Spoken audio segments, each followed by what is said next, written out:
Department of Labor and Employment tiniyak na hindi aabusuhin ng local government units ang Public Employment Service Offices.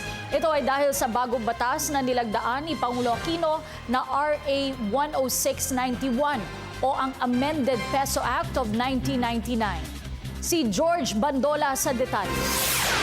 Pagtitiyak ng Department of Labor and Employment, hindi aabusuhin ng mga local government units sa mga Public Employment Service Offices sa bagong istruktura nito. Sa ilalim kasi ng nilagdang batas na Republic Act 10691 o Amended Peso Act of 1999, mga LGU sa magpopondo ng mga peso office sa kanilang munisipyo o syudad, pondong kukunin sa kanilang mga internal revenue allotment. Of course, sa kanilang constituents.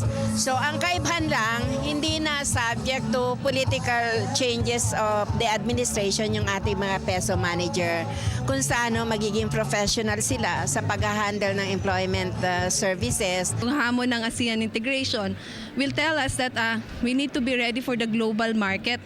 So yung competitiveness ng ating mga Filipino workers ay dapat ihanda hindi lamang para sa local employment but also for the demands in ASEAN and also the global demand. Bukod dito, nakasaad din sa bagong batas ang institutionalization ng mga peso offices, pagkakaroon ng mga plantilla positions at updating ng mga job database posting para sa mga komunidad. Malaking bagay din yung meron silang operations budget, opisina, kasi ito po ang pinapakita natin na seryoso ang gobyerno na mangyari ang inclusive magitan ng pagbigay ng trabaho. Naging pinakamahalagang sangkap ng ika-15 National Peso Congress ang pagsasabatas ng Pangulo sa Peso Act. Bukod pa ang patuloy na pagsasagawa ng mga talakayan para mapalakas ang mga peso offices sa bansa. Para sa Telebisyon ng Bayan, George Bandola.